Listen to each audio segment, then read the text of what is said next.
en ese lugar, me programan para incentivar a grandes y pequeños en el mundo de la robótica, ya sea ayudando a mis desarrolladores a encontrar nuevas formas de elaborar robots independientes, como también animando eventos del área de la tecnología, como lo es el Congreso Futuro.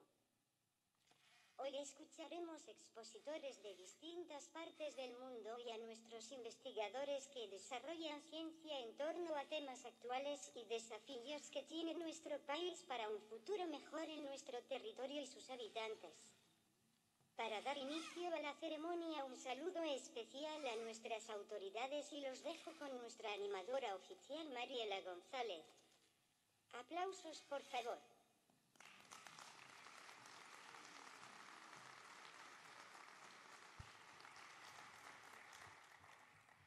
Muy buenos días.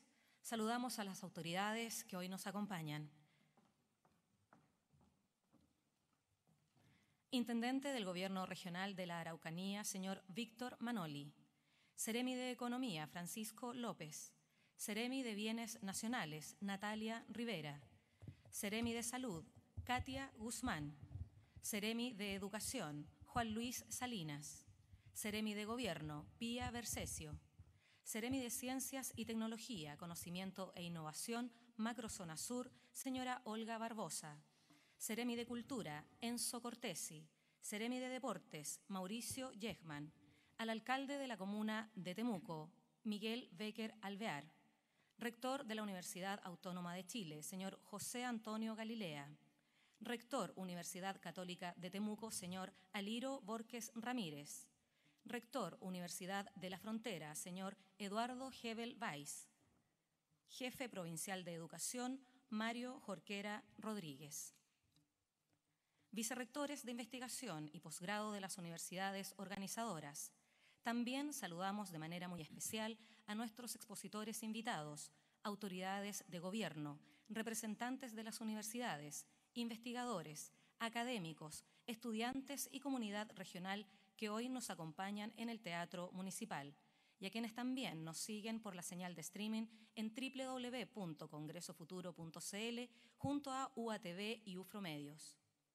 El Congreso Futuro es un encuentro organizado por diferentes instituciones de educación superior en conjunto con los gobiernos regionales y el Senado. Con más de 70 expositores nacionales e internacionales, 27 paneles, 5 días y actividades en todo el país, se está llevando a cabo la 9ª versión del Congreso Futuro, el encuentro de conocimiento, ciencia y arte más grande de Sudamérica. Para dar inicio a esta ceremonia, invitamos al Intendente de la Araucanía y Ejecutivo del Gobierno Regional, señor Víctor Manoli Nasal, para que entregue unas palabras de bienvenida.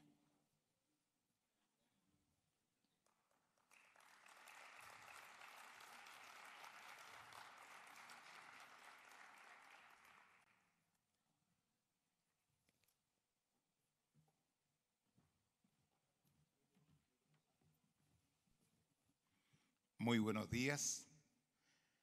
En primer lugar, saludar a todas las autoridades presentes, al señor alcalde, rectores de universidades, seremis y al público en general. Creo que hoy día esta tremenda responsabilidad que nos convoca y a mí personalmente como intendente regional, asumido hace muy pocos días desde que fui designado por el presidente Sebastián Piñera, creo de que hemos tomado la posta de continuar con esto que había trazado mi antecesor en conjunto con las autoridades educacionales y mirando el futuro. Creo que el Congreso Futuro es algo que nos va a llevar, ¿no es cierto?, a recapacitar, a ver cómo tenemos que mirar hacia adelante y cómo potenciar también esta región que, si bien es cierto, en alguna medida no está tan alicaída como se dice, tenemos voluntad de la gente que vive acá de sacar adelante este proyecto. Creo de que darle la bienvenida a quienes han concurrido a esto, pero además darle la bienvenida a los expositores que hoy día nos van a acompañar, creo de que nosotros vamos a continuar trabajando para que esto sea una realidad. Y hoy día vimos recién quién nos hizo la presentación al robot, ¿no es cierto? Y creo que ese es el proyecto del futuro.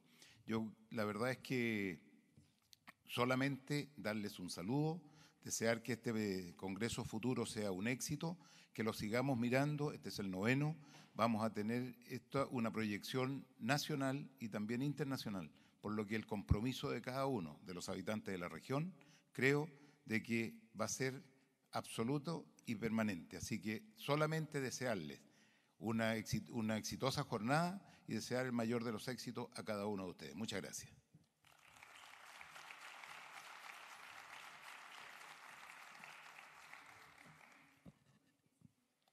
Agradecemos al intendente por sus palabras. Quienes han sido importantes de la organización de este evento son las universidades de nuestra región. Han desarrollado un trabajo constante, responsable y coordinado que demuestra el espíritu que tiene el Congreso Futuro. Un gran aplauso para quienes han liderado el esfuerzo para que en Temuco podamos tener invitados de primer nivel.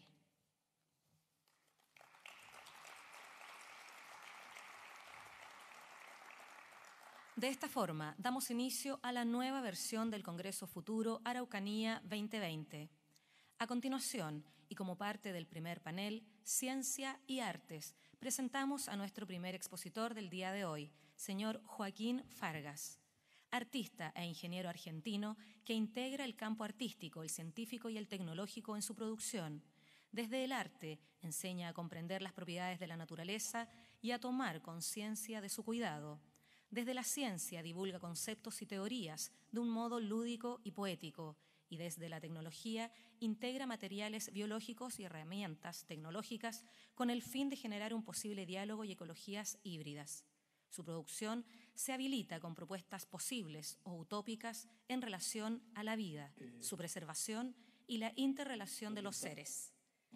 Fundador del Centro Tecnológico Interactivo, del cual dependen el Centro Interactivo Exploratorio, el Programa Ambiental Mirando al Futuro y el Proyecto Internacional Global Museo sobre Arte, Ciencia y Tecnología. En el año 2009 fue premiado por Red Pop UNESCO en rubro de especialista en popularización de la ciencia y la tecnología por sus trabajos e integración de la disciplina de ciencias y tecnología con el arte. En el año 2013 recibió una distinción especial en el tercer Premio Bienal Košice.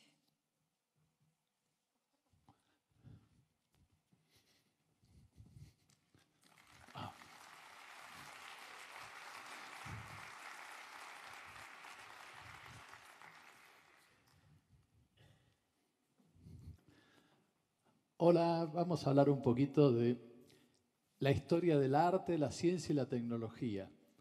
Aquí, bueno, yo no los veo mucho porque está muy apagado ahí el escenario, no sé si hay un poco de luz, como ahí está, como para ver un poco el público y tener un poco más de posibilidades de interactuar. Acá, digamos, vamos a ver un poco en esta presentación, yo voy a hablar de lo que es el encuentro del arte, la ciencia y la tecnología. Pero en realidad me voy a corregir porque eso del encuentro del arte, la ciencia y la tecnología fue algo que hice durante mucho tiempo. Y hablar de encuentro, hablar, digamos, de convergencia del arte, de la ciencia y la tecnología, es pensar que en algún momento esas disciplinas estuvieron separadas. Entonces yo prefiero ahora hablar de lo que es la simbiosis del arte, la ciencia y la tecnología, porque en realidad nunca estuvieron separadas. Si nosotros nos remitimos un poco a la historia antigua y vamos a los griegos, la palabra tecné, de la cual proviene la tecnología, esa involucraba cualquier tipo de actividad. O sea, si era una actividad científica, si era una actividad tecnológica, si era una actividad artística. Es como que no podemos separar eso. Después vino el enciclopedismo, nos quiso poner, digamos, en compartimentos estancos, tal vez para una mejor comprensión, todas estas cosas, pero la realidad es que está todo junto, no se puede separar. Un ejemplo, acá tenemos esa pirámide de Chichén Itzá, que demuestra cómo en un momento determinado estaba todo conjugado ahí, en ese pueblo que hizo ese diseño magnífico, donde hay un diseño de arquitectura que conjuga lo científico también, porque los astrónomos de esa época habían determinado perfectamente que en cada solsticio podíamos de alguna forma ver una sombra que bajaba de arriba de esa pirámide, una serpiente, y que coincidía también con aspectos sociales, porque era una reunión que marcaba el inicio de la cosecha o el inicio de la siembra también. Era todo conjugado en una sola pieza, en esa pieza, esa magnífica pirámide. No había nada que estuviera separado. Después también tenemos todas estas representaciones que tuvieron mucha tecnología. Uno dice, bueno, ¿cómo puede haber sido esas piezas que tienen 10.000, 20.000, 30.000 años, haber llegado hasta nuestra época? Bueno, cuando se emulan las tecnologías desarrolladas, todos decían, bueno, pero ¿cómo pueden haber tenido esa capacidad en ese momento? Es que nosotros siempre, los seres humanos, tuvimos la capacidad de hacerlo. El tema es que se va acumulando el conocimiento y eso nos permite desarrollar otros elementos. Eso que tiene prácticamente 30.000 años, la pregunta es, si nosotros hacemos una consulta a un tecnólogo, ¿cuánto va a durar la información que nosotros tenemos en nuestro ordenador, en nuestra computadora? Y nadie va a decir, nadie va a poder garantizar más de 10 o 20 años. ¿Cómo es que eso puede haber llegado hasta nuestra época? Y ahí empieza algo que a mí me interesa mucho, es jugar con ese ida y vuelta entre el pasado y el futuro y empezar a hacer, por ejemplo, esta es una obra que yo hice que se llama La Cueva del Futuro. Y lo que pretende es que todos podamos participar y todos podamos dejar nuestra impronta en forma digital para las generaciones del futuro, como esas cápsulas del tiempo en donde nosotros queremos dejar información de nuestra época para que generaciones futuras puedan entender tal vez un poco más qué era lo que pasaba en este momento.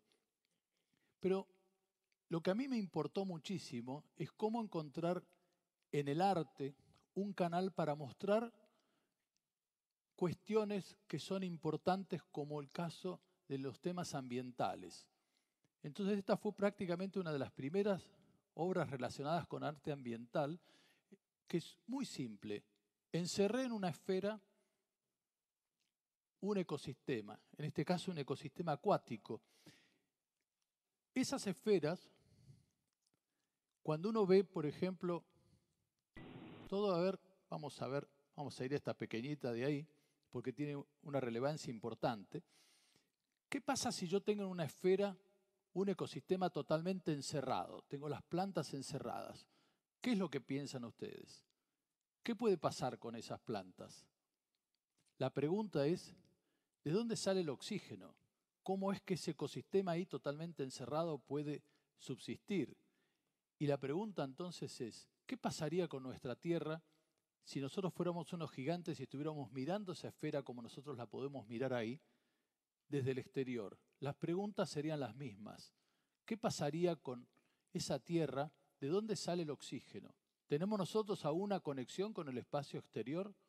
No, estamos totalmente encerrados en una esfera con los recursos limitados. Si bien cuando salimos al espacio exterior, salimos aquí a la calle y vemos ese cielo que nos parece como infinito, pensamos que nunca vamos a poder impactar sobre nuestro planeta, pero la realidad es que lo estamos haciendo. Estas pequeñas esferas, en una escala infinitesimal, representan a nuestro planeta y tienen como objetivo que nosotros tomemos conciencia de su fragilidad. Esas que son más pequeñas, que entran en la palma de la mano, se las entregamos a aquellos tomadores de decisión que, si bien el mundo está en manos de cada uno de nosotros, hay quienes tienen una mayor responsabilidad y le damos el mundo a su cuidado. Y eso es un mensaje importante para transmitir. De todas formas, ahí podemos llegar a comprender qué es lo que pasa en la naturaleza misma. Los ciclos que se producen en esas pequeñas esferas son los mismos que en la Tierra. Para sobrevivir necesitan la luz para producir las plantas fotosíntesis y de esa forma liberar oxígeno y permitir que se desarrolle esa vida microscópica que a simple vista nosotros evaluamos si la vida está bien porque vemos las plantas verdes, pero atrás de ello hay todo un micromundo que también tiene mucho, es absolutamente vital y necesario para que todos los ciclos se produzcan. Bueno, acá yo voy a empezar a trabajar en temas que tienen que ver con lo que es el bioarte.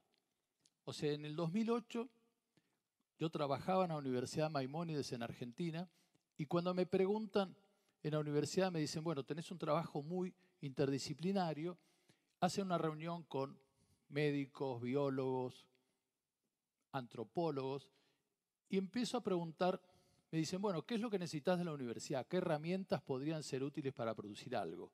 Y yo le digo, bueno, me gustaría ver si ustedes pueden desarrollar, no sé, cultivos neuronales. Dice, no, no los podemos hacer. Bueno, ¿qué pueden hacer? Bueno, podemos cultivar células del corazón. Entonces dijimos, bueno, vamos a hacer algo con esas células del corazón.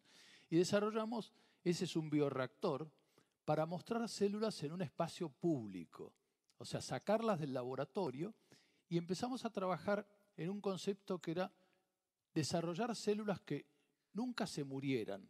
O sea, cuando uno hace un cultivo celular, el cultivo después de cierto tiempo empieza a envejecer, porque esas células cada vez son más viejas, porque tienen una edad biológica que las hace envejecer y terminan muriéndose.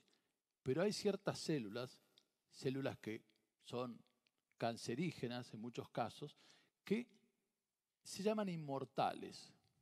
No, cada vez que se replican tiene edad biológica cero. Y empezamos a utilizar esas células y desarrollamos un organismo que teóricamente podía vivir para siempre, siempre y cuando tuviera asistencia tecnológica. Y ahí desarrollamos esta obra Inmortalidad, que tenía ese concepto de mostrar esa necesidad que tenemos los seres humanos, en algún momento habernos hecho la pregunta si podíamos ser inmortales, esa búsqueda en la historia del hombre del Santo Grial.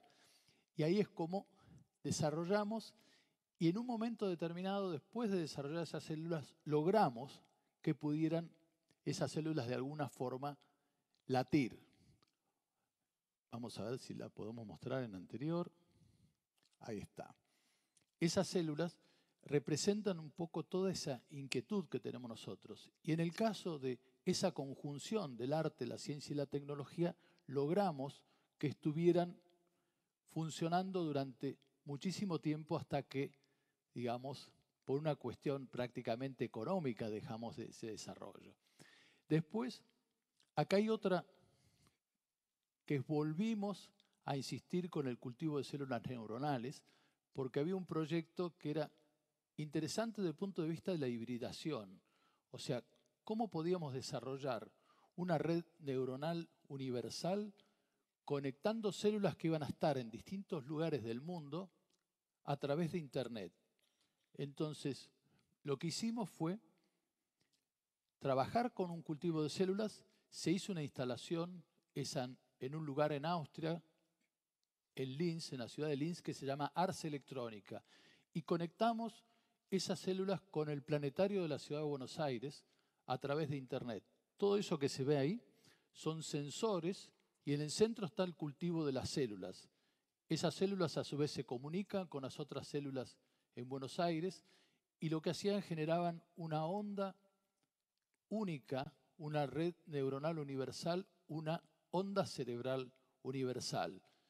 El objetivo de eso también es mostrar un poco qué es lo que pensamos nosotros, cómo es que estamos conformados, si realmente nosotros somos seres individuales, pues todo esto tiene que ver con preguntas. La pregunta en este caso del proyecto es, ¿somos seres individuales o estaremos todos interconectados de alguna forma que desconocemos y con un objetivo que tampoco entendemos cuál puede ser?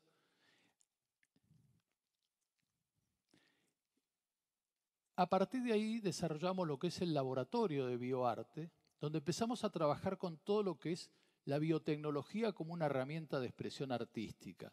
O sea, cualquier medio hoy puede ser utilizado artísticamente. Hace 500 años solamente pensábamos en la época del Renacimiento en tener pintura, escultura. Después empezaron a agregar nuevos medios. Hasta hace muy poco los nuevos medios se llamaban al cine y la fotografía. La fotografía tardó 100 años en incorporarse como una herramienta de expresión artística y hoy prácticamente cualquier medio es validado inmediatamente. Entonces, a partir de ahí, en este laboratorio empezamos a trabajar todos esos conceptos de lo que es la interdisciplina, no solamente de la biotecnología, sino de lo que puede ser la robótica, lo que puede ser cualquier, digamos, elemento que nosotros podamos tener, y hoy agregamos lo que todos estamos atentos a qué es lo que está pasando con la inteligencia artificial. A partir de ahí, hay muchas obras que empezamos a trabajar. En este caso, bueno, este era un proyecto del 2006 que mostraba cómo podíamos incorporar la ropa, nuestra vestimenta, a lo que era la cotidianidad a través de otro tipo de interacción. Y ahí empiezan las preguntas, porque siempre todo tiene que ver con preguntas. Preguntas como, ¿por qué nosotros, digamos, necesitamos vestirnos? ¿Cuál es el tema? ¿Qué es lo que ha pasado con la evolución que nos quitó la capacidad de vestirnos naturalmente? Nosotros somos el único animal que necesita vestirse. Nos sorprendería si estuviéramos todos desnudos acá hoy. Y la pregunta es, ¿podríamos a través de la biotecnología devolver esa capacidad que teníamos de vestirnos? No necesariamente que nuestro cuerpo desarrolle algo, sino que afuera de nuestro cuerpo podamos trabajar a partir de nuestro propio tejido, de nuestras propias células. Y ahí entonces hago una performance en un proyecto llamado BioWare, en donde decido cultivar parte de mi tejido, de mi cuerpo, en un laboratorio, para lo cual desarrollamos una performance que se hace en el Hall de Teatro San Martín en Buenos Aires, uno de los teatros más grandes que hay, el complejo teatral más grande, y en ese hall empezamos a trabajar a ver cómo podríamos mostrar esa performance, y trabajamos con un médico de la universidad que una semana antes decide no hacerlo en un espacio público. Por esa razón terminamos trabajando con un tatuador que iba a hacer la extracción de las células para después llevarla al laboratorio. Ahí es donde hicimos todo ese desarrollo, todo como para mostrar que realmente podemos de alguna forma usar nuestro cuerpo como una herramienta también de expresión artística. Ahora cambio totalmente a otro proyecto que se llama El Libro Absoluto. También con esa idea siempre de ir conjugando preguntas con todo lo que es el arte, la ciencia y la tecnología. La pregunta es, en antigüedad existía esa búsqueda del libro absoluto, ese volumen, esa enciclopedia, esa biblioteca que pudiera contener todo el conocimiento universal. Y es así como desarrollamos este proyecto que se llama Libro Absoluto para la Biblioteca de Alejandría en Egipto. El Libro Absoluto está basado en dos cuentos de Borges. Un cuento que es La Biblioteca de Babel, donde Borges decía que tenía había una biblioteca que tenía infinitas galerías conectadas entre sí y todas hexagonales.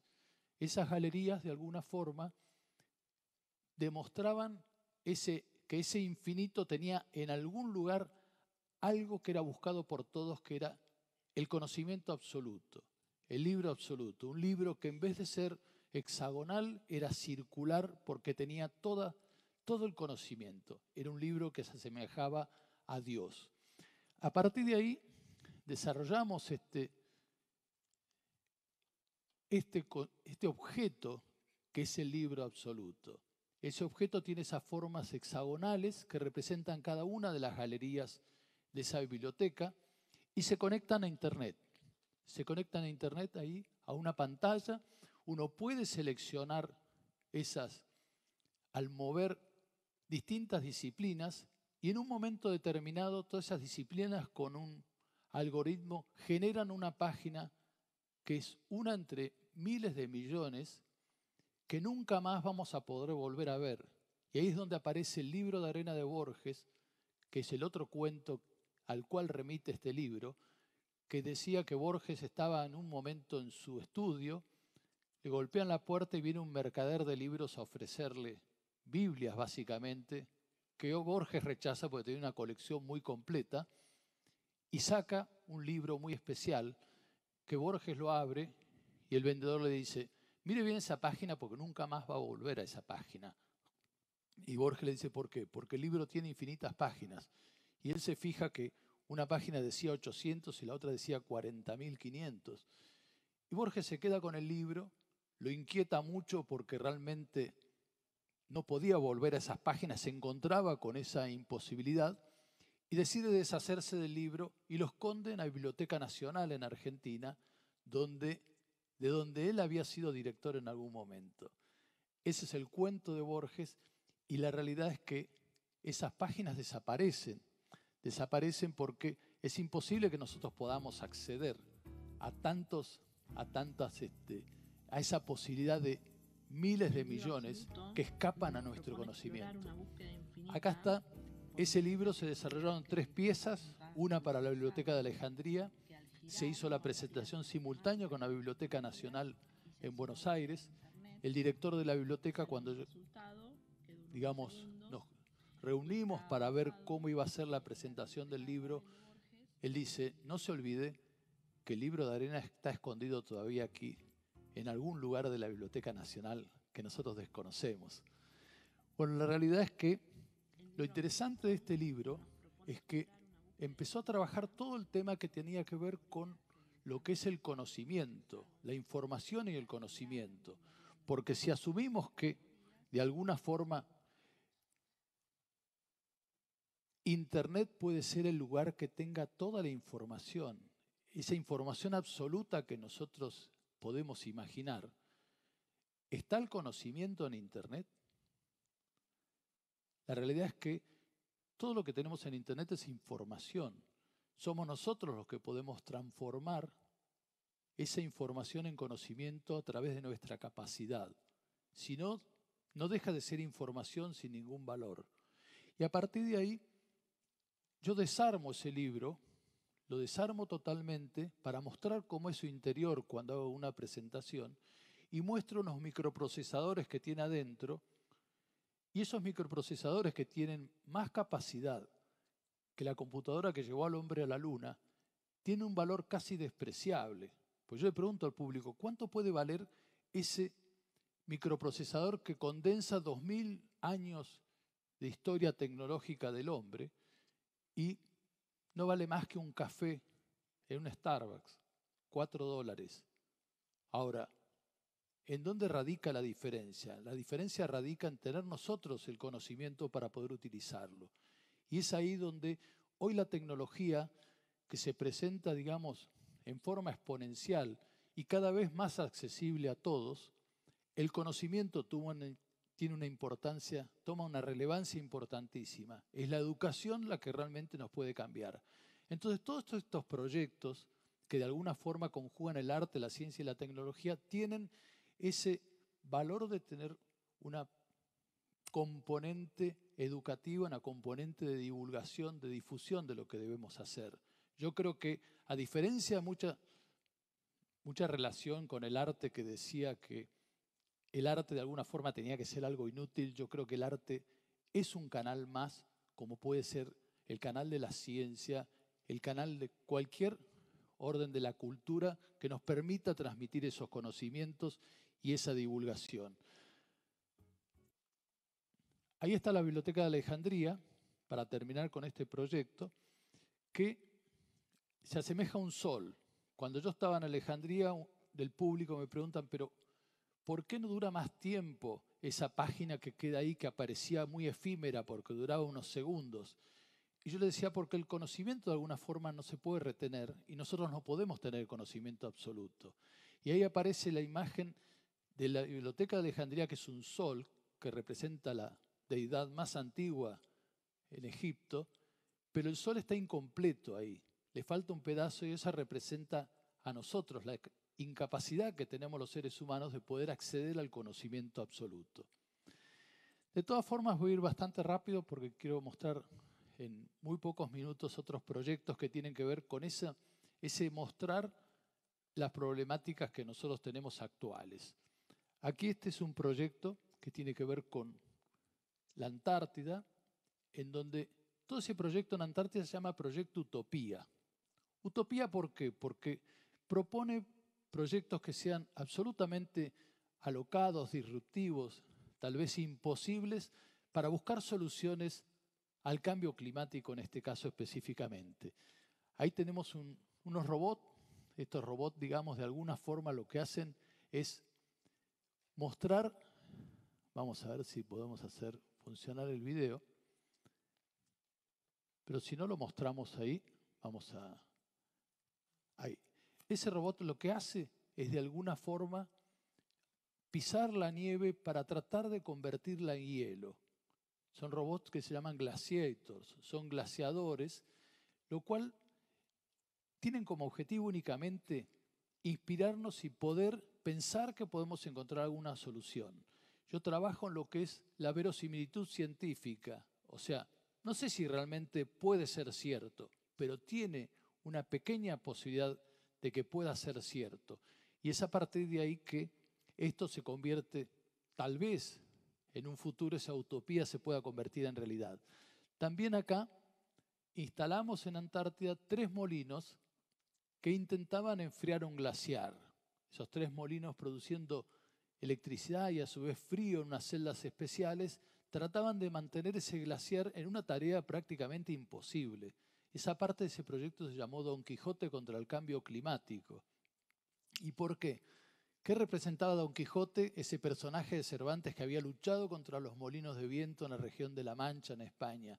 Representa esa capacidad que tenemos los seres humanos de encarar tareas que en apariencia nos superan, pero que de alguna forma debemos encarar.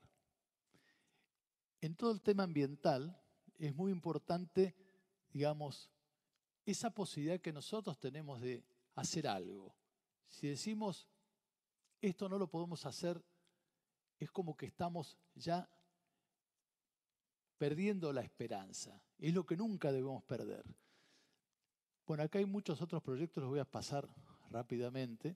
Y voy a ir a este proyecto que fue parte también de la presentación que hice antes de ayer en Santiago, en el inicio del evento este que es tan increíble, que es Congreso Futuro. Robótica es una robot, esa es la forma que tenía Robótica hace 10 años. Robótica perdió esa capacidad, esa forma tan humanoide, porque hay muchos. Nosotros siempre nos imaginamos la robótica como algo muy parecido al ser humano. Y acá aparece Robótica con otro formato, en donde hicimos una performance con bebés humanos. ¿Qué hace Robótica? Robótica es una robot que cuida bebés humanos, tiene inteligencia artificial, aprende cómo, digamos, cuidarlos y tiene como objetivo fundamental ser una excusa para hacernos preguntas. Esas preguntas como, por ejemplo, ¿estamos en condiciones nosotros los seres humanos de garantizar la perpetuidad de nuestra especie? ¿Qué opinan? A ver, levanten la mano el que cree que estamos en condiciones de garantizar la supervivencia de nuestra especie. 1, 2, 3, bueno, vamos mejorando, 4. O sea que no están muy seguros, parece, ¿eh? Entonces, si nosotros no estamos en condiciones, ¿pensamos que podemos delegar en una inteligencia artificial nuestro futuro? ¿Quién piensa que podemos delegar en una inteligencia artificial nuestro futuro? Tenemos uno, ¿eh? Bueno, tenemos muy pocos. Tenemos muy pocos en las 2 preguntas. ¿Qué es lo que nos pasa? ¿Nos pasa esto tal vez? Cuando nosotros presentamos el proyecto este de Robótica en agosto del 2019, hace muy poquito, lo presentamos también con las noticias del día, pues tenía que ver con todo ese futuro que a nosotros nos preocupa por la situación de hoy. En ese mismo día, Kim Jong-un, el dictador de Corea del Norte, había dicho que ya estaba en condiciones de enfrentar a Estados Unidos. Tenía suficientes misiles y ojivas nucleares para poder defenderse o atacar o llegar a cualquier parte del planeta. También ese mismo día estaban todas estas imágenes en los periódicos sobre el Amazonas en llamas. ¿Y qué pasó? ¿Mejoró la situación desde agosto hasta ahora? Ahí aparece Gorbachev, que era uno de los líderes de la URSS antes de que la Rusia, ¿no?, volviera a diseminarse, diciendo que estamos ante un peligro colosal. Después aparece Trump, con toda esta situación con Irán en estos últimos días.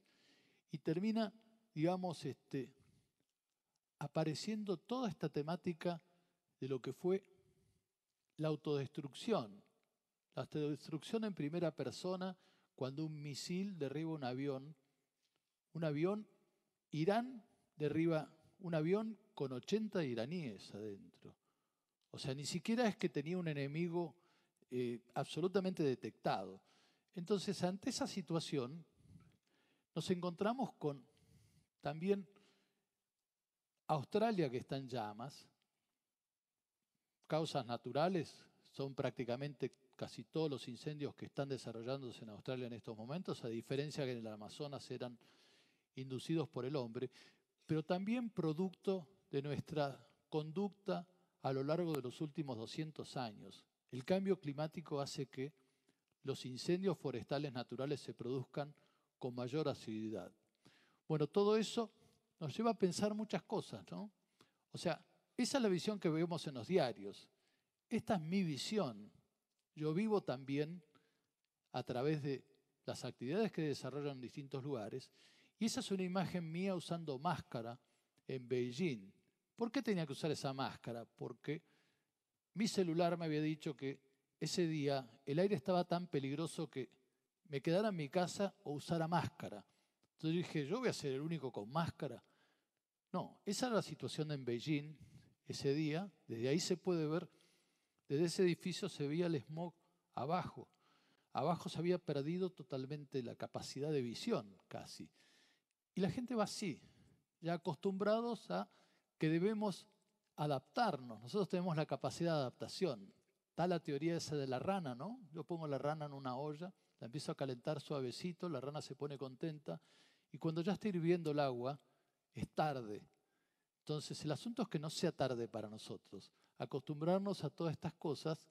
Esa es una máquina para producir aire, para producir oxígeno en un departamento, cuando empieza a faltar. Entonces, todavía estamos a tiempo, porque nosotros podemos respirar muy cómodamente acá. Bueno, después de toda esta presentación vuelvo a hacer las preguntas, pues hicimos una encuesta, y las preguntas los resultados eran diferentes. Y ahí tenemos a Robotica con la bebé real, ¿no? Y la idea es que Robotica se convierta de alguna forma en una arca galáctica que lleve embriones congelados a distintos rincones del universo con el fin de que nosotros podamos de alguna forma pensar en una alternativa a garantizar la supervivencia de nuestra especie. O sea, tenemos todo ese grado de complicación. Yo hice una presentación en donde, mientras daba la presentación y hablaba de la historia del hombre, de lo que es la historia del hombre, de la violencia, ahí yo imprimía un arma con archivos bajados en internet con una impresora 3D, mientras daba la charla. O sea que todos tenemos acceso a una tecnología que nos permite ejercer nuestra violencia en una situación extrema. Lo que nos queda probablemente sea el consenso. Ese rompecabezas que también armé y repartía con el público, tenía unas piezas muy complicadas que todos nosotros teníamos que encajar para ver si podíamos lograr un mundo mejor. Gracias.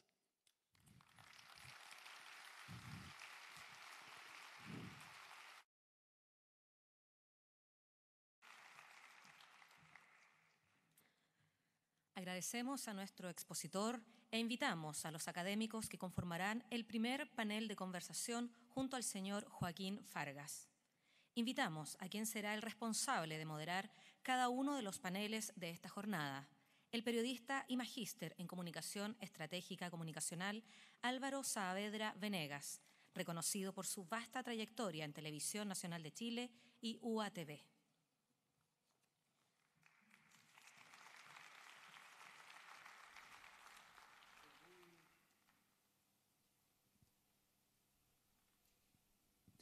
Muy buenos días. Vamos a justamente comenzar este panel de conversación y para ello vamos a invitar de inmediato al profesor Joaquín Fargas que pase adelante, por favor, y tome asiento. Y vamos a invitar de inmediato también a nuestros académicos. Hemos creado un panel de académicos de harta experiencia justamente en variados temas. Y por lo mismo vamos a invitar de inmediato a la magíster Lorena Villegas. Ella es licenciada en Artes, magíster en Pedagogía Universitaria, ha recibido perfeccionamiento en orfebrería en el Instituto Taipicala de La Paz, Bolivia, así como en el Lane Community College de Oregon, Estados Unidos. Actualmente, Lorena se desempeña como docente de la carrera de licenciatura en Artes Visuales de la Universidad Católica de Temuco. En el ámbito de la investigación, ha publicado en revistas indexadas libros y capítulos de libros en el ámbito de patrimonio, memoria e historia del arte, además de participar en diversos congresos del área. Lorena, muchas gracias por estar en este panel. También vamos a invitar a la magíster Patricia Muñoz, ingeniera eléctrica y magíster en Ciencias de la Ingeniería, mención en Ingeniería Eléctrica por la Universidad de la Frontera. Ella se desempeña como académica del Departamento de Ingeniería Eléctrica desde 1996 en el área de microprocesadores y microcontroladores. Desde el 2014 a la fecha es directora de la carrera de Ingeniería Civil Electrónica y desde ese año además lidera los proyectos CREA UFRO, con el objetivo de acercar la ciencia y la tecnología a estudiantes de enseñanza básica y media de la región de la Araucanía. Patricia, también bienvenida a este panel. Y por último vamos a invitar a la doctora Marla Freire, doctora en Historia y Teoría del Arte por la Universidad Autónoma de Madrid, investigadora en Arte y Cultura Visual, con experiencia académica en la interdisciplina y enfocada en la creatividad. Posee también experiencia en los ámbitos de gestión y coordinación académica en universidades y en las áreas de gestión y comunicación de museos. Es miembro de la red de investigadoras, donde participa desde la interdisciplina para potenciar áreas STEAM, vale decir ciencia, tecnología, ingeniería, artes y matemáticas, de la Asociación de Artes y Humanidades. Actualmente también académica en la Universidad Autónoma de Chile, donde dirige el colectivo interdisciplinario de divulgación Eureka, el cual recientemente fue reconocido con el Premio Latinoamericano de Innovación en Educación Superior 2019. Felicidades por ese premio y bienvenida también, Marla. Les pido que todos tengan su micrófono, porque vamos a comenzar justamente este panel de discusión, donde la idea es centrarse obviamente en la exposición que acaba de hacer el profesor Joaquín, y por lo mismo yo quiero dejar de inmediato a Lorena como la primera presentada para que nos explique un poco y nos cuente, bueno, qué le parece la exposición que ha hecho Joaquín y cuáles son sus principales aprehensiones o dudas que tiene respecto a lo que pudimos escuchar. ¿Aló? ¿Aló? Muy buenas tardes a todos los presentes. Interesante lo que plantea Joaquín. Bueno, yo me desempeño como docente en la Universidad Católica, tanto en la formación de artistas como de profesores en artes visuales. Y en la universidad siempre ha habido esta inquietud por tratar de generar instancias que combinen o traten de dar a los estudiantes espacios desde lo creativo y lo científico. Y por eso me parece interesante tu trabajo, porque los estudiantes que nosotros recibimos en la universidad vienen de contextos muy vulnerables, entonces tienen pocas posibilidades de acceder a estos espacios. Entonces la universidad ha tenido la capacidad de ver o tener una visión de que el arte es importante dentro de la formación integral de las personas. Y sabiendo de que trabajar en el espacio artístico es algo complejo porque los espacios no se abren tan fácilmente, creo que tu trabajo en ese sentido da un ambiente y un aspecto mucho más amplio para ese tipo de personas, para las personas sobre todo de esta región, que es una de las regiones más pobres, que tiene contextos que son complejos. Y esa mezcla desde el ámbito artístico, desde el lenguaje expresivo, mezclarlo con el ámbito científico, abre puertas que desde los espacios comunes no se ven. Muy bien, vamos a pedirle ahora a Marla que tome la palabra justamente de la Universidad Autónoma para que nos cuente también si ese trabajo que se está haciendo, como lo comentaba la colega acá, en la Universidad de la Frontera Católica de Temuco, sí. Correcto, también se repite en tu casa de estudio. Bueno, lo primero, saludarte, saludar al panel también, por supuesto saludar a la gente que está aquí hoy compartiendo con nosotros este espacio de generación de conocimiento. Lo digo así abiertamente porque de una u otra forma siento que las reflexiones que aquí se van a generar a todos nos van a dejar algo de lo cual no vamos a salir de aquí igual como llegamos, ¿verdad? En el sentido que saldremos con algunas reflexiones, algunas ideas, con preguntas sobre todo, más que con ideas completamente cerradas. En ese sentido, respondiendo un poco a tu pregunta y a la intervención de mi compañera Lorena, desde la universidad estamos trabajando hace un buen tiempo ya con potenciar mucho el tema de la creatividad en nuestros estudiantes. Y no solo la creatividad en sí, sino también muy ligada a lo que es el pensamiento crítico. Se me había ido. El pensamiento crítico. ¿Qué quiere decir esto? Que para leer la realidad, para leer la sociedad en la cual estamos insertos, necesitamos constantemente estar cuestionándola, pero cuestionando también las ideas que nosotros traemos, las ideas de nuestra propia formación. En ese sentido, hay bastante apertura, siento yo, desde las clases, por la experiencia que he tenido de vincularme con estudiantes de pregrado de esa forma, de poder ir potenciando las ideas y las inquietudes que ellos tengan, que ellos y ellas tengan. ¿Por qué digo esto? Porque la sensibilidad no es una cuestión menor y nos han educado de una u otra forma para ir relegándola a un, ¿verdad? ¿Se me oye? Sí, vale. Este margen en el cual nos centramos mucho más en lo que es la racionalidad y dejamos muchas veces la sensibilidad de lado, desde obras como las que propone Joaquín, nos damos cuenta que pueden unirse. Desde las obras y desde las artes en general, vemos que hay una simbiosis, vemos que hay una conexión entre todo lo que es sensibilidad, pensamiento crítico, estética, ética también, como veíamos en las obras que nos presentaba, y nos vamos dando cuenta que desde ahí nos vamos constituyendo como seres humanos mucho más completos y más complejos también. En su intervención, y con esto voy a ir cerrando porque si no hay que quitarme el micrófono prácticamente. ¿Perdón? ¿Está fallando mi micrófono? Sí, es cierto. Sí. ¿Uso el tuyo? Vale, gracias. Bueno, como decía, en las obras que tú nos comentabas y compartías hoy, vemos que todas hay un cruce que tiene que ver con la comunicación, con la ética, ¿verdad? De una u otra forma, con los cruces que, como bien tú decías, nunca debieron haberse separados teóricamente respecto de lo que son las artes y las ciencias. Artes y ciencias han estado unidos desde siempre. Desde incluso si podemos hablar de la tecnología de los propios materiales. Pensemos cómo se obtenía, por ejemplo, el color rojo, cómo se obtenían los azules, los minerales, la cuestión de la química que hay detrás. Y lo que ocurre hasta llegar, por ejemplo, a temas de robótica. ¿Ya? Ahí yo ya tengo distancias que luego van a ir saliendo de a poco para ir generando este diálogo, pero está esta situación donde se ve la estética, se ve la fusión de la ética con lo que se plantea, cómo la tecnología va transgrediendo o nos va proponiendo nuevas preguntas en relación a ello, ¿verdad? Entonces, no sé muy bien por dónde tomar todo lo que hemos oído, porque van a seguir saliendo más cosas de ese tipo, pero creo que va un poco por ahí. Marla, yo creo también que tiene que ver con toda esta discusión que se genera en las artes visuales con relación a los lenguajes.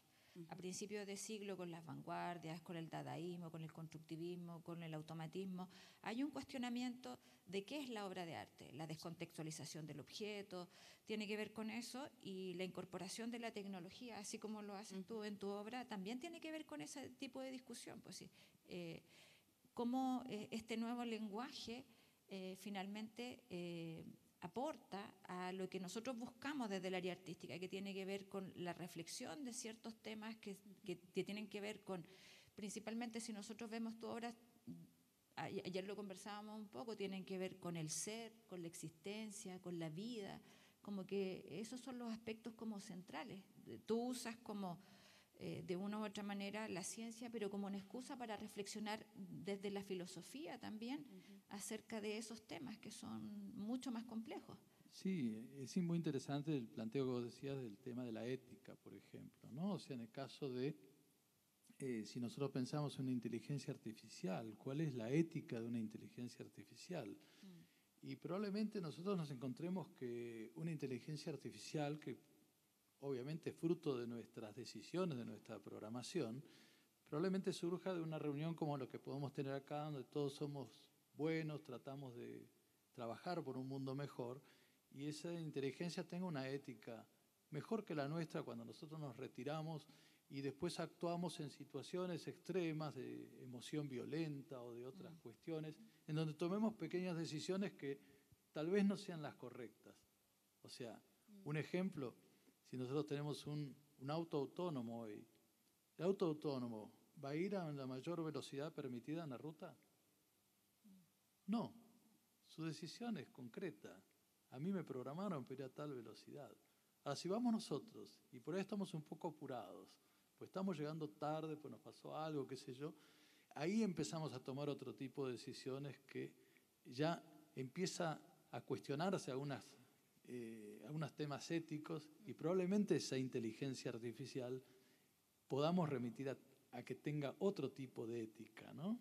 Patricia en ese sentido nos puede comentar bastante respecto a la programación. Seguramente, sí.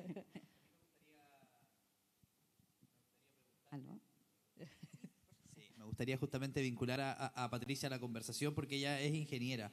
Del campo de la ingeniería, bueno, ¿qué pueden hacer? ¿Cómo pueden trabajar ustedes esta libertad que se ha hablado, que se da mucho quizás en el arte, que es los ámbitos que estamos conversando, pero que en la ingeniería se requiere también, se necesita mucho? Cuéntanos un poco cómo lo están trabajando. Buenos días a todos. Primero quiero referirme a palabras que dijo Joaquín y que me hace de mucho sentido porque como académica de la Universidad de la Frontera, que tiene una vinculación fuerte con el medio, no solamente formar profesionales, ¿verdad?, en diferentes áreas, sino que difundir la ciencia y la tecnología ha sido nuestro liderazgo o nuestra carrera de ducha.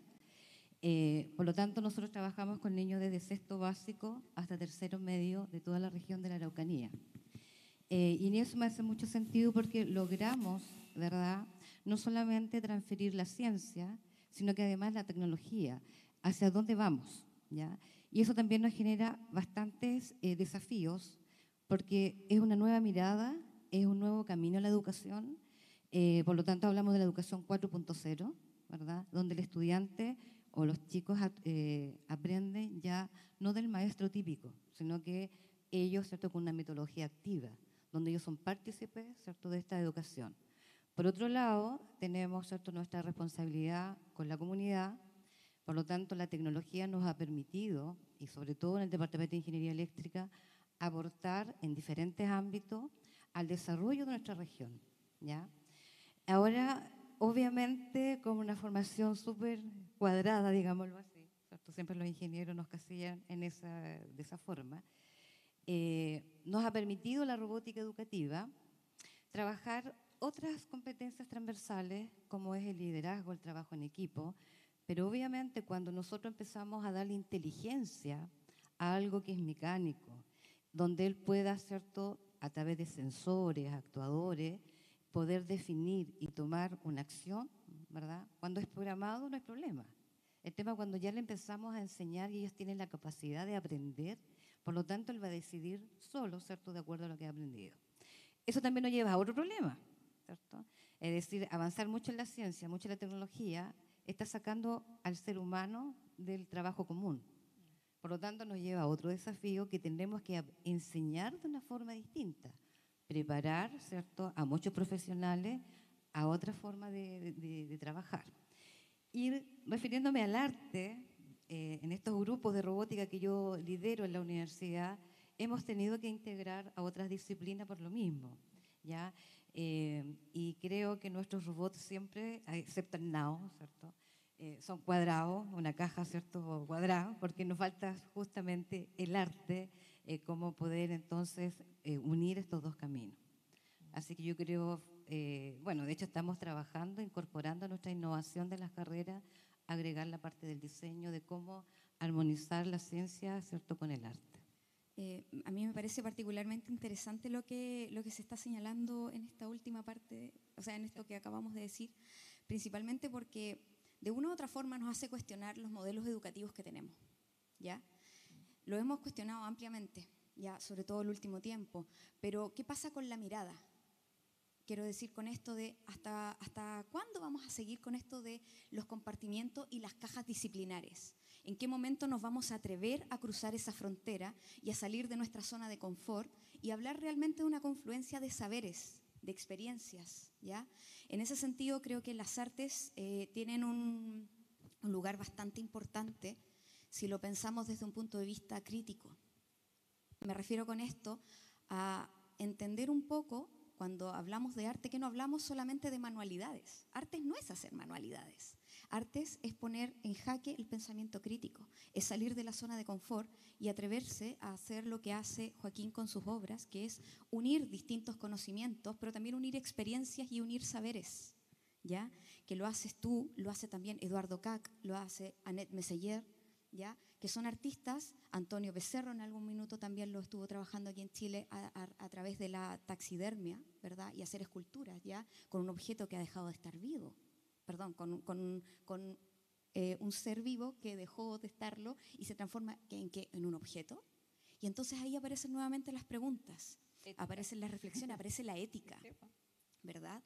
Entonces, yo me pregunto, escuchándolos y hablando de robótica, integrando el arte, qué sé yo, ¿por qué tenemos que integrar otras disciplinas y por qué no tenemos que abrir nosotros nuestra mirada y pasar del modelo STEM, que tanto se está hablando, a un modelo STEAM? STEAM es la sigla de, como decías tú en un momento en la presentación, STEAM, Ciencia, Tecnología, Ingeniería, Artes y Matemáticas.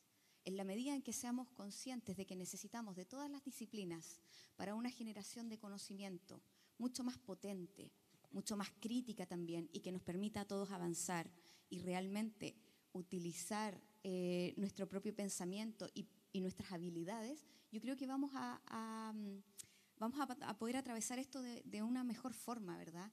Con esto me refiero a toda la crisis mundial que en estos momentos estamos viviendo. En crisis tenemos una revuelta tremenda. Perdón, en Chile tenemos una revuelta tremenda, pero esa revuelta también está a nivel mundial, ¿verdad? Si empezamos a ver cada uno de los lugares, pues está presente. No sé si la responsabilidad sea netamente desde los modelos educativos, pero sí creo que tienen mucho que decir. Y sí creo que si remáramos en el fondo todos hacia un mismo lado, desde los conocimientos y la generación de conocimientos, creo que podríamos llevar mucho mejor todo lo que está ocurriendo y podríamos encontrar algunas soluciones. Estoy segura que mucho más preguntas, pero sobre todo se podrían llegar a buenas reflexiones y avanzar. Yo tengo más preguntas. Sí. Pero en el mismo sentido, para mí fue sorprendente que en el Congreso Futuro, no lo habíamos visto antes, el tema del arte aparezca. Y eso te da también una luz de esperanza, sí, en el sentido de que a todo este tipo de problemáticas que plantea Marla, hay una mirada, pero desde el aspecto creativo, sí, sensitivo, y también desde el arte se ven las cosas desde otras perspectivas. Hay esa capacidad crítica que tiene el arte te hace dar vueltas y ver las cosas de distinta manera. Y yo creo que eso ya te da una luz de esperanza, es decir, que hayan incluido dentro de este congreso el arte como una área importante, da sentido. Yo tenía una pregunta. Yo no sé respuesta. Basado en lo que comentabas, que es hablabas del trabajo del futuro, ¿no? Entonces mi pregunta es, ¿va a haber trabajo en el futuro? O sea, trabajo pensado como lo pensamos hoy, ¿no? Como lo piensa cualquier político, dice, bueno, yo necesito generar puestos de trabajo. Entonces, cada vez hay menos puestos de trabajo. Entonces, ahí es donde nosotros debemos cambiar la educación. Exacto. Y en donde el arte toma una parte preponderante y relevante, porque nosotros tenemos que empezar a educar para el ocio. Cada vez va a haber más tiempo libre. Y ahí es donde tiene que aparecer nuestra autoestima buena de saber cómo podemos nosotros encontrar satisfacción cuando no tenemos un objetivo que viene impuesto de afuera, ¿no? O sea, qué hacer con todos los días en nuestra vida cuando nosotros tendríamos que tener como un sistema educativo que vaya pensando que estos niños que entran hoy a la escuela, que dentro de 20 años van a estar, no sé, con alguna educación formal o lo que sea, que no sea la educación solamente para tener un trabajo, que sea la educación para poder hacer ser más felices, ¿no? Absolutamente de acuerdo contigo. De hecho, creo que sería un bonito tema la felicidad, ojo. Lo que tú comentabas recién es algo que plantea además Ken Robinson, ¿verdad? Cuando dice, claro, venimos educando, o se viene educando más bien, porque nosotros también nos tocó, para trabajos que serán X, ¿vale? Pero luego, actualmente, ¿para qué tipos de trabajo estamos educando a quienes están? ¿Tenemos que educarlos para el trabajo? Y ahí me tomo de tu pregunta. ¿Qué pasa con lo que uno necesita hacer? ¿Qué pasa con las habilidades de uno? ¿Por qué tengo que estudiar medicina si yo a lo mejor vibro con otras cosas? ¿Verdad? ¿O cómo integrarlas? ¿Cómo has hecho tú? Tú te diste una vuelta tremenda. O sea, partiste ya de la ingeniería, pero partiste desarmando cosas y armando incendios en tu casa. Sí. Ese fue como el origen de todo, ¿verdad? El descubrir cómo estaban hechas las cosas. De ahí tuviste una historia de vida, según lo que habíamos conversado y lo que habíamos hablado e investigado. Fuiste artesano en algún minuto. Luego mira las vueltas y finalmente encuentras desde las artes ese momento y ese espacio donde puedes proponer reflexiones que van más allá de lo que te dicen que tiene que hacer la ingeniería. Entonces se cruza con la robótica, se cruza con las artes, pero ojo, también se cruza con la filosofía, ¿verdad? Una gran ausente muchas veces, pero que siempre está, ¿verdad? No la nombramos, ¿no? ¿Por qué, por ejemplo, no invitar también a filósofos, a filósofas, a dialogar desde los saberes, desde la construcción de conocimiento?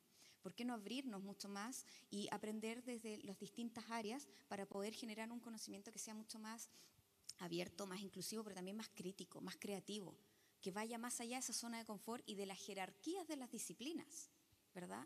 Artes está por ahí abajo, matemática y qué sé yo está por ahí arriba, ¿verdad? Entonces, ¿por qué? Si las matemáticas son tremendamente bellas. Para dibujar tienes que ser muy buen matemático, tienes que saber proporciones y al revés, ¿verdad? Bueno, lo importante, yo quiero recalcar, ¿cierto? Nuestro gran desafío como académicas, ¿cierto? Es, y Joaquín lo recalcó mucho, es cómo nosotros hoy día cambiamos, ¿cierto?, nuestra forma de enseñar desde muy pequeños, ¿ya? Porque con la tecnología estamos invadidos. Hablamos de ciudad inteligente, nos vamos a llenar de sensores por todos lados de la ciudad, ¿cierto? Por lo tanto, es importante ahora ver cómo nosotros vamos a preparar a nuestros estudiantes en esa línea. Por lo tanto, es muy importante inculcar la programación, ¿cierto?, para nuevos desafíos laborales. Hoy día vemos en, no sé, los supermercados, cajeros, ¿cierto?, automáticos. Más allá vamos a ver, dicen que por ahí ya no van a estar los radiólogos, ¿cierto?, porque la inteligencia va a poder procesar toda la información. Entonces, van a haber, obviamente, profesiones que, no sé, en 20 años más, 30 años más, no van a poder estar, como dice, con trabajo. Entonces, hay que trabajar en esa línea, ver cómo nosotros desde nuestras universidades apoyamos a nuestros ministerios a cambiar la forma y ver en ese sentido. Por eso, insisto, yo la robótica educativa ha sido una herramienta que nos permite, desde muy pequeño, a los chicos conectarnos con la ciencia, con la tecnología, la lógica, y para que justamente tengan herramientas para ya no ser, no, quiero ser esto, yo quiero inventar esto, quiero diseñar esto. Y efectivamente, en estas cosas del arte, yo estoy convencida que debemos caminar en esta convergencia, que en este momento no lo tenemos nosotros como formación, y tampoco en los colegios, ¿ya? Porque el arte está así como bien separado.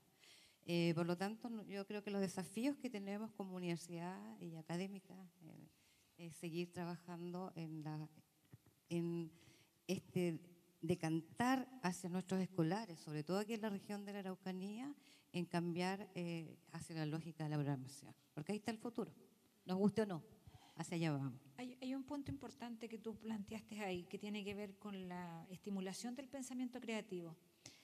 Y dónde tú partiste cuando a los 9 años quisiste cargar esa pila y que la conectaste a los 220 volts y todo lo demás, tiene que ver con parte de ese pensamiento creativo, que tiene que ver con que está muy articulado con la curiosidad. La curiosidad es la que te lleva de una u otra manera a romper límites, buscar nuevas situaciones de aprendizaje. Y yo creo que eso es lo que estamos al debe en la formación inicial de la preescolar, en todo el sistema escolar, que tiene que ver que estimula muy poco, estimula mucho más la absorción de contenido, más que estimular el pensamiento creativo. Y uniendo estas disciplinas va a ser mucho más fácil que, como tenemos que enfrentarnos a nuevos escenarios, si no tenemos la capacidad de adaptarnos rápidamente, las personas que sí tienen pensamiento creativo se adaptan mucho más rápido a diversas situaciones también. Ahora, perdón, en ese ámbito a mí me surge la duda, ¿le dejamos esa tarea a la educación solamente o también hay un rol de la familia, me imagino yo? Es combinado, yo creo. Es como un tema social finalmente. No podemos solo dejarle esa tarea al colegio. También son los papás los que tienen una gran tarea ahí en estimular todo tipo de lenguaje, música, arte, abrir espacios. Si al final los niños tienen que conocer de todo un poco y después, por interés o por lo que sea, elegir. Finalmente tienen que elegir. Sí, yo creo que debe ser súper abierto eso. Concuerdo contigo, Lorena. De hecho, pienso que ahí, por ejemplo, las políticas públicas tendrían mucho que hacer, desde ese potenciar esas formas de vivir diferentes, ¿verdad? De intereses y de potenciar el tema de la creatividad, sobre todo, ya ni siquiera solo de las artes, ya, sino la creatividad, pensamiento crítico. No sé, me acuerdo un caso que conversaba con un colega ayer justo en Colombia, en Bogotá, hace un par de años atrás, hubo un alcalde que era Antanas Mocus, ya creo que lo dije bien. Él, para tratar el tema de la delincuencia, lo que hizo fue contratar un montón de mimos y de artistas. Y me van a creer que consiguió reducir la delincuencia, pero notablemente. ¿Y qué hizo? Llevó las artes a las calles, ¿ya? Un lugar de confluencia, porque, a ver, ¿qué pasa? Si nos conectamos con nuestra primera infancia, ¿cómo aprendemos todos? Aprendemos desde la emoción, ¿verdad? Aprendemos desde lo que nos hace reír, desde lo que nos da rabia, desde lo que nos enoja o desde lo que nos gusta, desde lo que nos hace vibrar. En ese sentido nos conecta con nuestra pasión. Y la pasión aquí no es una cuestión menor, ¿no? O sea, para hacer arte necesitas pasión. Para ser un buen ingeniero, una buena ingeniera necesitas pasión. Para ser un buen artista, ingeniero, artista, también necesitas pasión. Entonces, es la curiosidad, es la pasión, es la creatividad, ¿verdad? Esta idea de unir, sí, desde familia, políticas públicas, qué sé yo, no sé, yo creo que en el fondo nos está hablando de un cambio de mirada. Tenemos que cambiar el paradigma. Es necesario. Tenemos que hacerlo ya no solo por gusto, no porque queramos ser súper cool. Necesitamos hacerlo por una cuestión de, no sé si sobrevivencia o supervivencia, pero de que lo necesitamos, lo necesitamos, ¿ya? En las obras que tú nos mostrabas estaba el tema de la ética, pero también había una cuestión no menor, que era, ya llevándonos al terreno de las artes, el tema de la disolución de la autoría, que lo comentábamos con Lorena. Un tema que es un tema. Sí. La disolución de la autoría, pero al mismo tiempo el tema de la tecnología, no sé.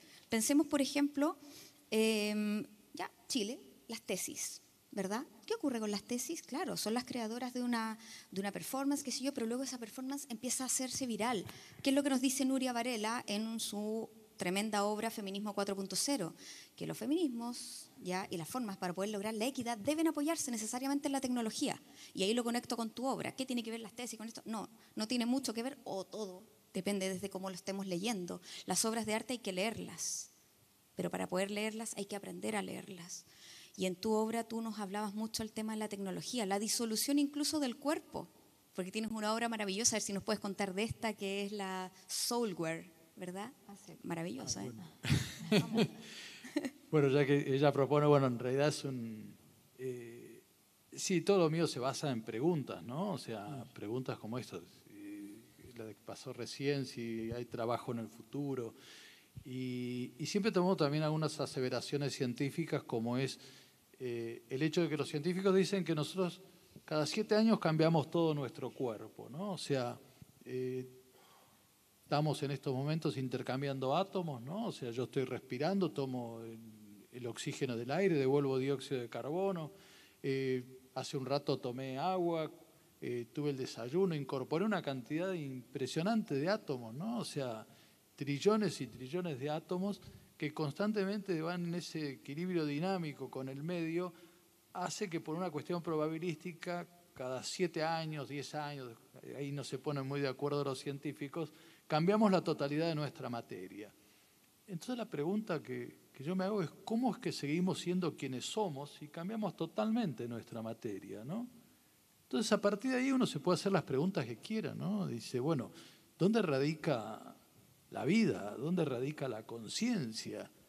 ¿Qué es lo que somos nosotros? ¿Somos como una identidad digital, como puede ser la información que tenemos nosotros en nuestra computadora, en nuestro ordenador, que la vamos cambiando cada vez que ese soporte envejece o se arruina, lo pasamos a otro y seguimos teniendo la información que teníamos antes? Lo tenemos todo eso en el ADN, somos unos seres digitales, tenemos un software, pero en vez de ser un software, la pregunta es, ¿tendremos un soulware, algo más relacionado con el alma que nos va llevando? ¿Seremos lo más parecido a Matrix, como nos plantea la película? ¿Estamos en un programa? ¿Nos hemos tomado una pastilla que nos ha hecho olvidar de dónde venimos? Bueno, son todas preguntas que no tienen respuestas, pero nos llevan a un terreno de pensamiento, ¿no? A ese filosofar sobre estas cosas en donde probablemente terminemos con más preguntas que respuestas, pero es inherente a nosotros seguir ese derrotero, ¿no? Ahora, Joaquín, dentro de tu experiencia, yo quiero saber, quiero que te autoevalúes, quiero saber cómo te evalúas tú como un crítico de esta sociedad, como un educador de esta sociedad a través de tu trabajo. ¿Cómo lo analizas tú? Yo creo que, digamos, trato de hacer un pensamiento. Yo tengo acá un título en esta camiseta que dice realista, ¿no? O sea, trato de alguna forma de pensar esa realidad y ver si, o sea, a veces con preocupación, ¿no? Porque yo no entiendo esa forma. Por ejemplo, en el caso de la violencia, todos somos nosotros seres violentos, siempre tenemos que buscar alguna justificación para ejercer la violencia.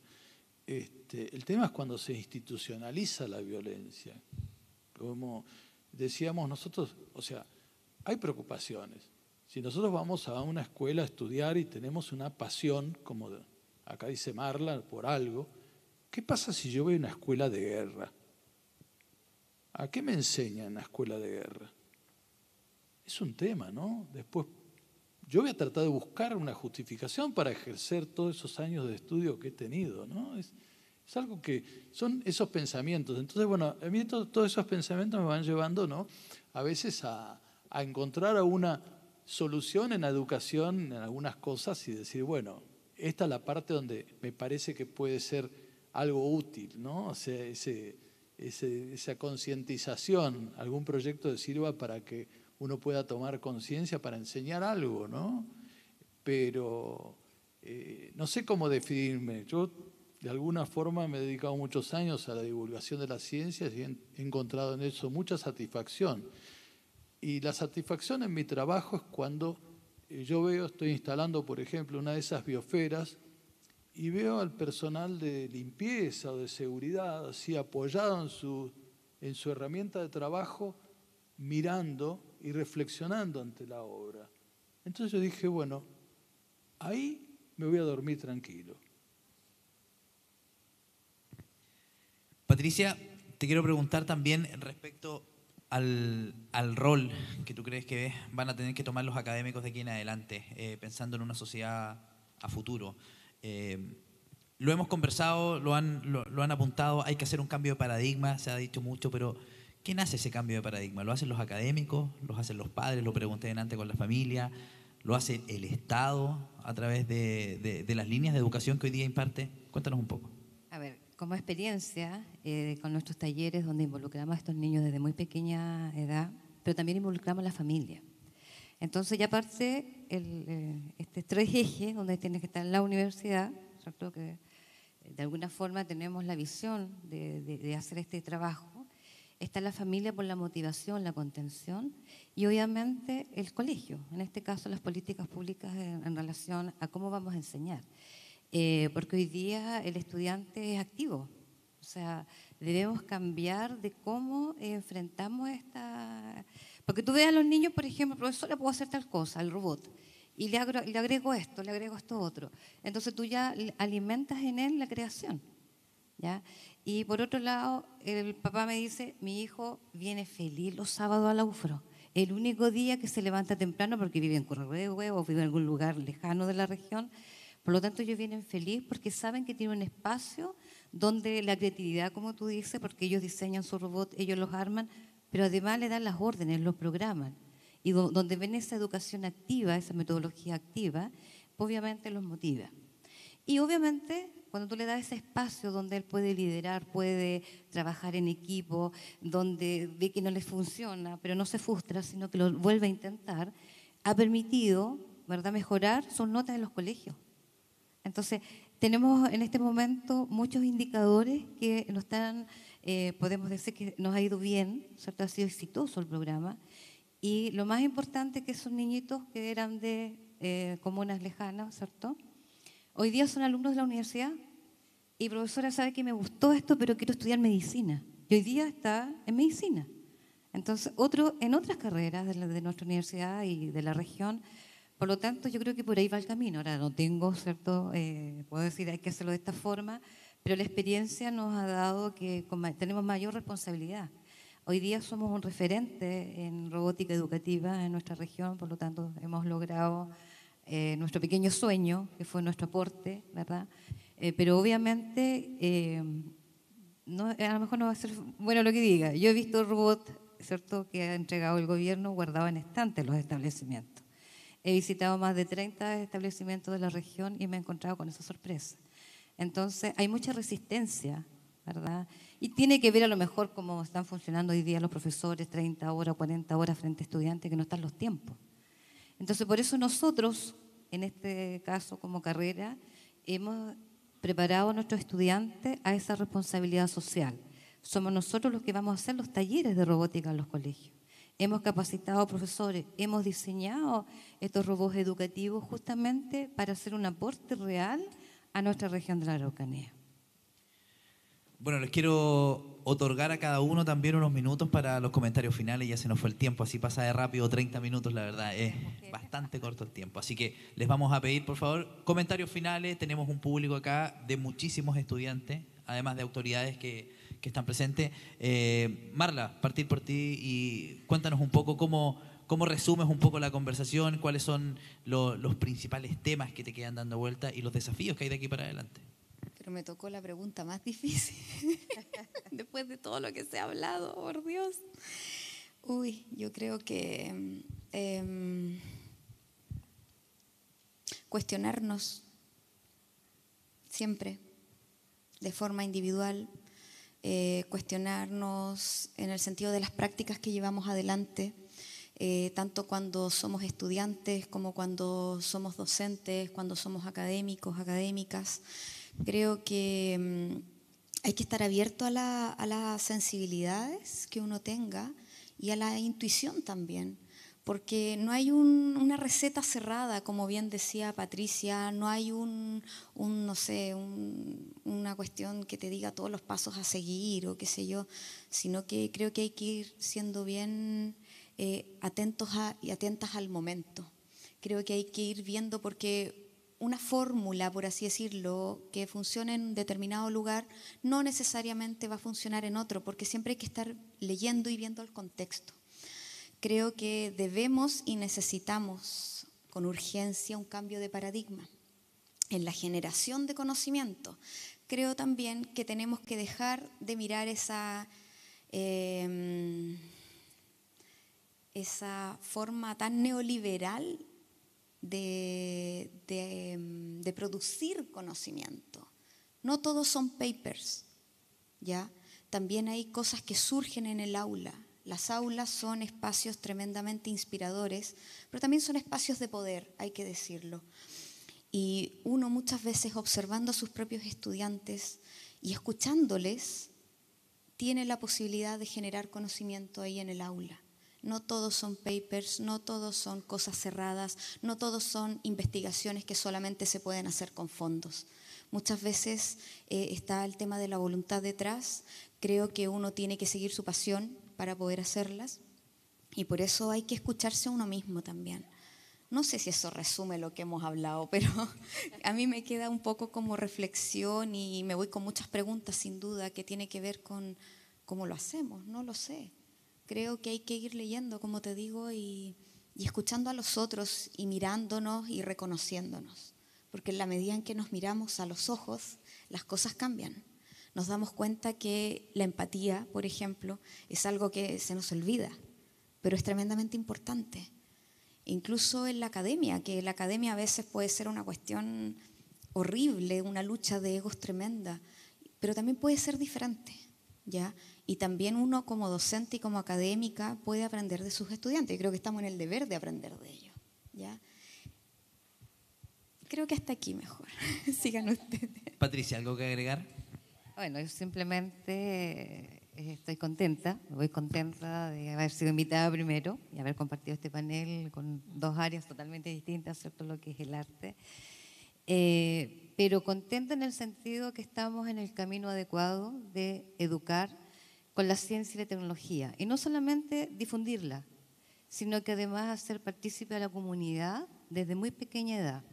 El desafío que tengo, y estamos trabajando para eso, para partir desde una edad más pequeña, no sé, pues desde kinder hasta quinto básico, porque hoy día estamos trabajando de sexto a tercero medio.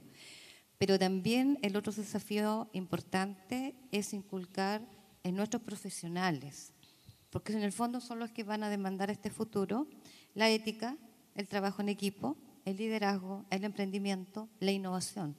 Porque el futuro que nos depara va a ser muy complejo, ¿verdad? Por lo tanto, en ese sentido me voy súper contenta porque estamos por lo menos aportando un granito de arena en este gran futuro que nos viene. Muchas gracias. Lorena, también tus minutos aquí para tus reflexiones. Primero agradecer la invitación, creo que ha sido muy enriquecedora las conversaciones que hemos tenido con Joaquín, también entre nosotros, el cuestionamiento acerca de la función del arte, de la ciencia dentro de la educación, pero también creo que es una oportunidad de, así como lo conversábamos con Patricia, de quizás unir fuerzas en este camino, porque en todo este andar lo que buscamos es tener alumnos con este pensamiento creativo. Yo creo que es una oportunidad de poder trabajar interdisciplinariamente, uniendo desde otras universidades también, porque si no, siempre estamos como lo que decías tú un poco, centrados en cada uno en su tarea, en su quehacer, pero lo que podamos trabajar para aportar a la comunidad, porque el arte tiene eso, tiene el bien social, y yo creo que ese es el bien mayor. Así que muchas gracias, Joaquín, por la oportunidad. Pero yo, digamos, lo único que puedo pensar es, bueno, no sabemos de dónde venimos, no sabemos a dónde vamos. La vida es una aventura que tenemos que vivir, ¿no? Y como toda aventura, la aventura es salir del lugar cómodo, porque el lugar cómodo, digamos, al final, no sé si es el mejor, pero la aventura está ahí con todas sus vicisitudes, con todo ese esfuerzo que tenemos que hacer, y yo creo que estamos aquí para ser felices. Muy bien, pues ahí lo escuchaban entonces las reflexiones de nuestros académicos, del profesor Joaquín, nuestro invitado justamente que ha venido desde Argentina a exponer hoy día a Congreso Futuro, y les agradecemos por supuesto a cada uno de ustedes el haber participado durante esta mañana. Un fuerte aplauso por supuesto para quienes han estado.